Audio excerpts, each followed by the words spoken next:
안녕하세요, 박스토리 준크루입니다.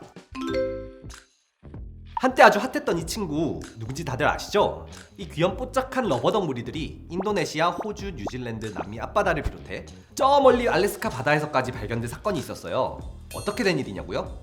이 러버덕을 잔뜩 실은 컨테이너선 한 척이 태평양 한가운데서 태풍을 만나버렸거든요.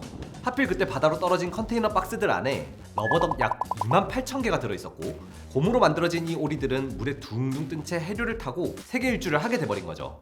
진짜 딱딱하고 재미없게 생긴 이 철로 된 상자 안에 샛노란 오리가 바글바글 들어있었다고 생각하면 조금 웃기지 않나요? 도로 위에 흔하게 보이는 이 트럭들 안에도 어쩌면 러버덕이 잔뜩 들어있을 수도 있다는 뜻이니까요. 별게 다 타고 있죠? 이렇게 트럭 뒤에 엎인 철제 박스들, 저 박스들 안에는 뭐가 들었을지 궁금했던 적 없으신가요? 가구, 옷, 신발, 카메라, TV, 노트북, 장난감? 아니면 아이폰 14 프로? 다 맞아요. 사실 배로 나를 수 없는 건 없거든요. 근데 그런 흔하고 일반적인 거 말고 오늘은 조금 특별한 화물들 얘기를 해보자고요. 우리가 사용하고 있는 대부분의 물건들이 선박으로 운송된다고 얘기했었어요. 여기에는 당연히 식품도 포함돼요. 통조림이나 라면, 과자 같은 가공식품은 물론이고 육류나 과일처럼 신선도가 생명인 것들이나 아이스크림, 냉동식품과 같이 온도 조절이 필수적인 것들까지 전부 다요. 어떻게 하냐고요? 냉동 컨테이너에 담으면 돼요. 제가 또 리퍼왕이잖아요? 냉동 컨테이너는 이렇게 항만에서도 배 위에서도 전원을 연결해서 보관해야 해요. 안에 들어있는 화물이 상하거나 과숙되지 않게 온도랑 습도를 조절해주죠. 우리가 호주산 소고기, 멕시코산 아보카도를 마트에서 신선하게 구입하고 미니멜츠 구슬 아이스크림부터 고디바 초콜릿까지 전부 녹지 않은 새것의 상태로 만날 수 있는 건 이렇게 식품이 정교하게 수입되기 때문인 거죠. 좀 약하다고요? 그럼 이런 건 어떠세요? 생화나 활어 같은 것들이요. 생화도 신선식품이랑 비슷해요. 리퍼 컨테이너를 이용하면 꽃이 시들지 않고 잘 보존될 수 있는 환경을 만들어줄 수 있거든요. 게다가 배로 나르는 게 비용도 저렴하고 이산화탄소 배출량도 훨씬 적다고 하니 꽤나 경제적이죠. 살아있는 해산물도 컨테이너로 운송할 수 있어요. 활어의 신선도를 높이기 위해 특수 제작된 장치를 컨테이너 박스 안에 탑재해서 살아있는 상태로 대양을 건너는 거예요. 그러면 싱싱한 횟감용 활어도 산지 직송으로 만날 수 있답니다. 온도나 습도 변화에 민감한 것들을 좀 더 떠올려 볼까요?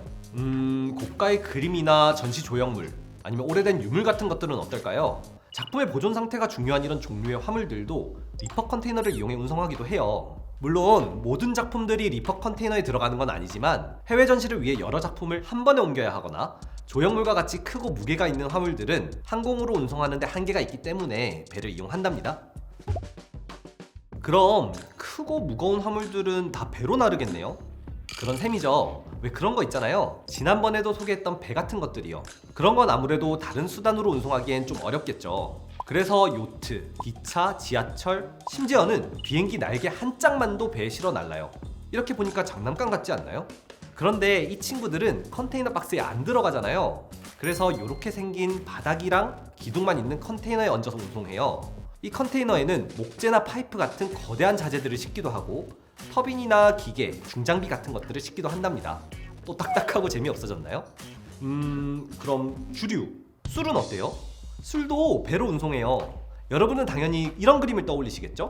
물론 이렇게 병에 담긴 술도 깨지지 않게 포장만 잘하면 일반 컨테이너에 실어 운송할 수 있어요. 그런데 짜잔! 이 탱크 컨테이너를 사용하면 어떤 액체도 대량으로 더 경제적으로 나를 수 있어요. 온도 조절이 가능한 탱크도 있어서 아까운 술이 상하는 일도 없죠. 그래서 전 세계에서 생산되는 맥주부터 와인, 샴페인, 위스키, 진, 럼, 보드카까지 다양한 주류를 서울에 있는 바에서도 쉽게 즐길 수 있는 거랍니다. 물론 주류가 아닌 다른 액체류도 같은 방식으로 나를 수 있어요. 기체나 화학물 같은 것들도 이 탱크 컨테이너에 담아 운송할 수 있어요. 뭐 어렵고 복잡한 물질들 말고 그냥 산소 생각하시면 돼요. 실제로 산소도 세계 곳곳에서 거래되고 운송되고 있답니다. 산소를 사고 판다니, 그것도 이런 요상하게 생긴 상자에 담아서 좀 낯설죠? 어떠셨나요? 생각보다 정말 아무거나 다 배로 운송되죠? 계란 파동이 있었을 당시 계란으로만 가득 채운 리퍼 컨테이너가 배에 실리기도 했고요. 여러분들이 좋아하는 해외 아티스트들의 내한 공연에 필요한 거대한 무대 장치들이 배에 실려 들어오기도 했어요. 심지어는 해외로 이주하는 누군가의 이삿짐이 배를 타고 대양을 건너가기도 한답니다. 러버덕만으로 가득 찬 컨테이너도 있는데 이상할 게 뭐가 있나요? 그럼 저는 다음에도 재밌고 알고 보면 쓸데있는 유익한 해운 정보로 찾아올게요. 지금까지 준크루였습니다.